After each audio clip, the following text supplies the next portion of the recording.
Ijaki ya afuta na mila lafia akana taat agarte jirta.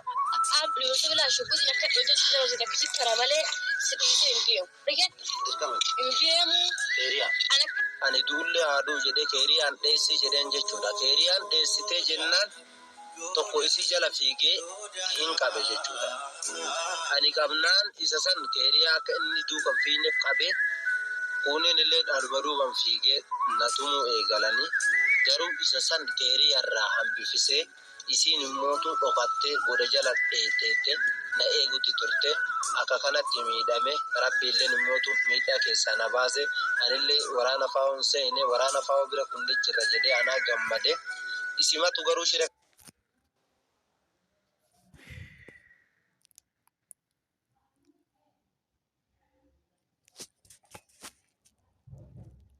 kana tate waan hin taane nurratti waan akkanaa dalage garuu ilmi namaa bineensa caalu ilma namaati sun dhugaadha daawwattoonni. Akkasii jechuudha gosoota kana kun akkuma gartaan kana ani mootu dubbii inni yeroo takkatti hin fudhadhu yoo danda'e fayyifadhee as keessa hojii baha malee ullee wajjin jiradhus wajjin malee akka inni jedhisan godhee hin deemu jechuudha inni mootu fa'aa gara miila naa hidhee ulee daawwataa hojii deemu taa'ee maaliif hin deemne si darooti qofa malee mee siira barataa kutaa wadaan tuhu. Bas. Mulasan kasih turun. Kamu dah di kondisi macam. Hajar hakim kesat. Macam tes kesat demo kapten. Wallahi itu pintu yang baru mana dia muka kelenjur. Masuk itu tu kan. Sudah. Ini ada kasur kubus sipek. Boleh cakap sedikit tak? Kalau kanan naik di lal gadis. Putera sih dah. Si kabar dia. Kanan naik. Ini doyan. Anta semua orang itu nak surat dulu dah kisah besok. Kita tes surat ni. Dalam setiap hari dia minta mana. Mana tak kau dia anta semua orang tak get nak kau.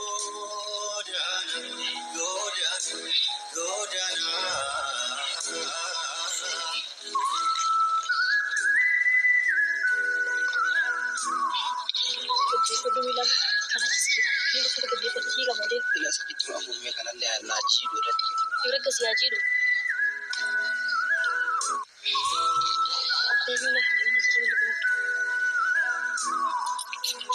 Bas. Nah, cukup. Macam mana kita dia pun tak ada. Bas. Dah sampai tu.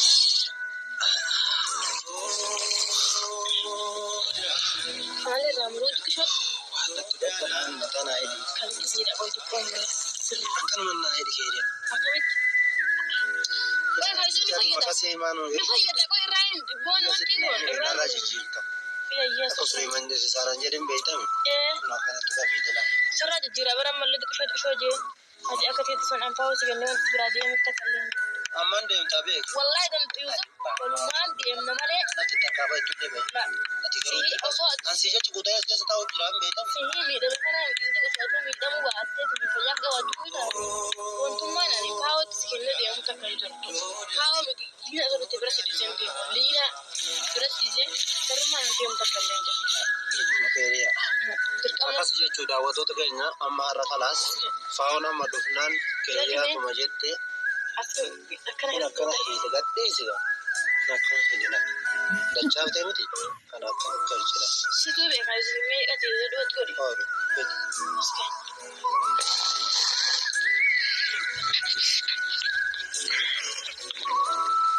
Arkan nak jaga buru itu. Wat tadi mata nah do jira. Mata situ kau lihat sudah. Mata kalau saya debar pun aku kamu.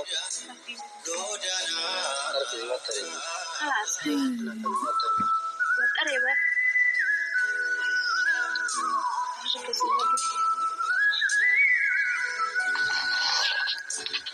Ayam tu, kita beli macam tu kuasa cian itu, cian. Dan sesuatu boleh nak buat macam dia macam apa? Kawan tu, kita tak ada. Pindan tu, antas mana lah? Ismu tersendiri. Wallah kau sudah, aku kau sudah. Pindan tu. Awal-awal nasi jeruk orang kaya. Ayam. Ayam apa? Ayam.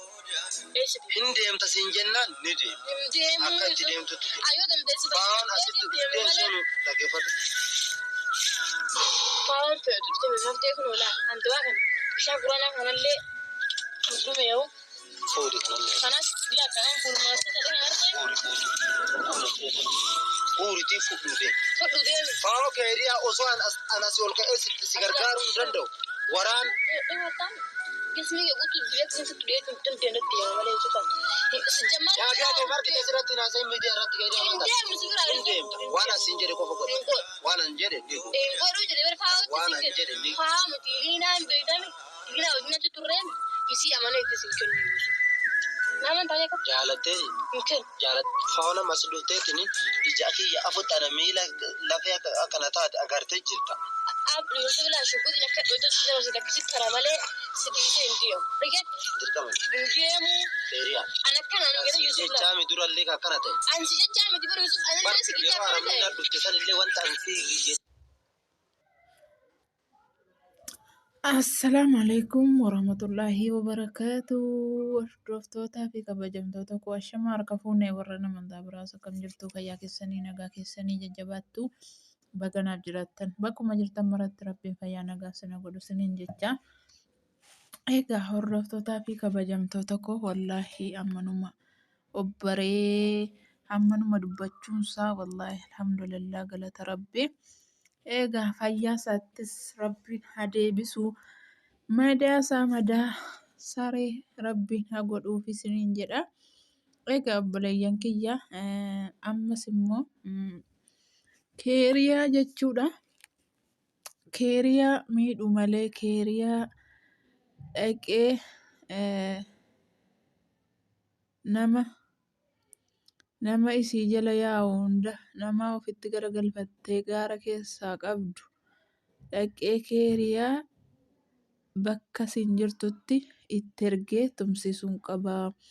Akkuma Yuusufiin godhe caccabsuun qabaa jettee jirti jechuudha. Viidiyoo irratti agartaniitu yoo ta'e viidiyoo si wallaahi dhugaa dubbachuu fi maqaadhumatti hin godhadhe edarraa waraabee gallakkiseen ture. Lammaffaa irratti waraabuudhaan maaliif sababni isaa yeroo viidiyoo isin haasofte jalaa fuudhanii maal jedhanu viidiyoon illee akka laalamu taasisaa akka guddatu ta'a. Kanaaf warreen yuutuuba faayoo jala dhayxan hundi keessanuu dhayxanii jala teessanii hin dhaggeeffatina.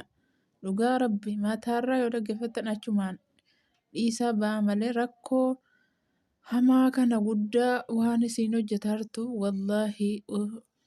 wallaahi jala taa'u miti uuma isin jettuyyuu kalaamuma tokkoon isin haasoftuu dhaggeeffachuun hin ta'u. Waraana koo hundan itti gadi yaasee keeriyaa akkasiin akka Yusuf kanatti isin caccabduun godhaa jettee viidiyoo tokko irratti dubbatteerti. Yusufis immoo na biraa deemuu qabdaa as keessaa ba'uu qabdaa an danda'ee sirraa dhowwuu hin danda'u wallaahi galatoomu. Dawaanis kunoo dhufeera jechuudha mana yaalaatti dawaa bitee fi ergee natti fakkaata. Utuma isin odeessitu jechuudha nam tokko akka inni dhufee gaara kana keessatti gadi hin seenne bakka hundattuu himeen ture.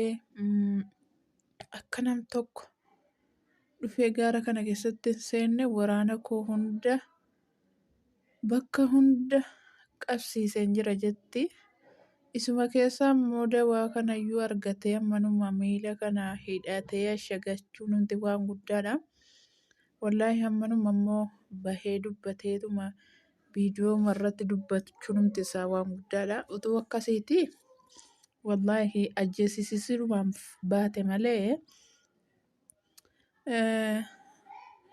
akka lubbuunsaa hafuuf hin yaanne jechuudha. Garuu guyyaa rabbii jedhe malee lubbuun namaa hin baatu jechuudha. Akkas isiniin jedha hordoftootaa fi kabajamtoota koo akkuma agartanu musiibaan kan Itoophiyaa keessa akkas ibiddi samaa'itti qabatee Itoophiyaadhaa ka'ee Yamaniin dhaqee Yamanii ka'ee Yamaniin iyyuu balaasa kana laa. Amma ijoolluma keenya warruma biyya namaa jiru fuffunaana malee balaan illee numatti gad harca'uuf taara malee wallaahi nama sababa keenyaan jechuudha. Aramnillee jechuudha wallaahi balaa nu baadhannee deemnu jettee aramnillee dhumuuf deemaa jirti. Maaliif sababni isaa mee balaa kana hunda eessa keessaa ka'e baararra gosa kana cehee jechuudha. Yamaniin dhaqee akka odeeffamaa jiruttu Suudi Arabiyaas hin qaqqaba jedhamaara jechuudha. Wallaahi wanti jiran nama harkaa bada. Ilmi namaa walitti garaa jabaatee akkuma agartan biyya Suudi Arabiyaa keessatti waan nafxanyaan namarratti hin hojjenne walirratti hojjettee Harargee fi Arsii jettee makiinaatti waliitee harka walirraa murtee lubbuu wal baaftee wallaahi kun hariinoo eenyunni Oromoof Oromoo wallaahi Oromoof Oromoo jechuun nama qaanfachiisa. Osoo saba biraa keessaa bahee maaluma qabaa nama jechisiisa bakka Oromummaadhuma ofii yookaan Oromummaa dhiisa Itoophiyummaa jedhanii jechuudha. Maquma dhahatanii biyyuma namaa seenuuyyuu nama saalfachiisa dhugaa rabbi. Maaliif sababni isaa sila osoo biyya keessaallee uummanni wal fixe biyya keessaa utoo uummanni wal fixe sila biyya namaa kana keessatti biyya namaa jirra jarri biyya akka barbaadan wala fixan utuu biyya keessaa namni wal fixe illee jechuudha. Warri biyya namaa keessaa sila harka wal qabatee isuma abbaanii fi haati isaa maatiin isaa wal fixaaranu asitti harka wal qabatee waan qabu kubuzii qabu afaanii fuudhee afaan wal kaahee wajjin jiraate wallaahi rabbiin jechuudha waan inni hojjetatu keessallee barakaa ka'aa fi rabbiin illee sababuma nuu biyya namaa kanatti wal jaallannuuf illee rabbiin araarama nuu buusa silaa. Kana biyya keessaa maatiin amma osoo Arsii keessaa bahee Harargee dhaqe akkam ol ka'anii simatanii teessisan. Osoo Harargee keessaa Arsii dhaqe Arsiinis akkasuma ol ka'ee simatee simannaa ajaa'ibaa isaatiin walii wajjin nyaatanii dhuganii. Biyyi nagaadha jechuudha. Wal keessa yaa'ee, wal keessa nagadatee, wal keessa fudhatee, wal keessa deemee. Garuu wanta siin asirratti miidiyaa kanarratti nu arrabsite yookaan akkasii akkana jettee lafarratti wal nyaattuuf mee quba qabdanii kana waan sawwamasaa jechuudha. Wanti isinii galee tokko jira. Kaansiriidhaan kuna wal dhamaafti. Mee mucaan kun maaluma qaba badiinsa manni inni isin akka kana irratti xiyyeeffattee Oromoon isiin tumsiiftee Oromoon isiin akka kana gaara keessatti aduudhaa fi qorraan waadaartu hanqannaan jechuudha. Arabatti bittee akka kana mucaa kana caccabsanii lafa kaa'an badaa miidhanii lafa kaa'an mee maal argatti? Waa maallaqa wayii argatti moo maanni moo dudduubba jira waa ergama guddaa wayii jiran jedhaanaan kan Yuusufitti ergamtee dhufte kun. Na jala hanganni harka kennee hanganni na jala seenee hanganni na jala waanan jedhe tole jedhutti hin dhiisu. Eessaa fuudhee sii kaffala maallaqa gosa kana situ gayyaa saaraa wayii gayyee isatu gannaa yaasii fi siifan kaffalaa jedheesi. Dantaa keetiif yaasaarta waraana keettis maarree keettis waan argite situ yaasaara jechuudha. Sammuun keessi ajajnaan gadi yaasaarta jechuudha. Sanuu maal dalaydeeti sheexana sitti fidee si waswaasaara osoo siyyuu. Egaa obboleeyyan kiyyaa hedduu nama gaddisiisa. Wallaahi wanti jedhanullee nama hanqataa. Rabbiin wallaahi kan biyyaa nu baase nagaadhaan fayyaa biyyatti nu haa deebisu. Kanuma qofa kadhadhaa. Malee wallaahi qiyaamaan sichi bu'aa jettan tarii laa bu'ee jira yoom dhufee narra bu'aa jedhaa eeggadhaa malee. Qaata bu'ee keessa faca'ee jira. Dhugaa Rabbii keessa bu'ee qaata faffaca'ee jira. Garuu yoom narra bu'aa jedhaatti ofirratti eegaa malee qiyaamaan sichi bu'uuf guyyaa qiyaamaa ga'e maarreedhaan jedhinaa dhiqqoo. Dogoggortaniitu akkas jettan. Ilmi namaa akkana wal zolloomee ilmi namaa akkana walitti garaa jabaatee wal nyaatee qiyaamaan sichi bu'a yoo jettan dhugaa Rabbii dogoggortan. Akkasii wallaahi miira keessan seene dhiifama. Alhamdulillah amma nama ammoo wallaahi ol baheetuma miidiyaa irratti dubbatee maal jechuunsaa waan guddaadha dhugaa Rabbii. Lubbuu Rabbi kaaya Rabbumatu baasa.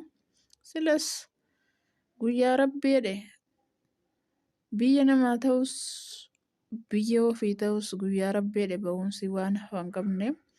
Haa ta'u malee immoo akkana gaaga'amaa akkana rakkataa akkana miidhamaa yoommoo mucaan kun waa ta'e wallaahi hedduu garaa nama nyaataa. Egaa obboleeyyan kiyyaa silas du'aayin wanti inni dadhabe hin jiru. Amantaaf kutaan utuu hin jenne hundi keessanuu jechuudha. Waan itti amantanuun du'aayii godhaafi kadhadhaafi jechuudha. Wallaahi akkasiniin jedha viidiyoon kun isinitti dheeratee dhiifama. Hanga viidiyoo biraatiin walitti deebinutti obboleeyyan kiyyaa nagaan naaf tura. Baay'ee.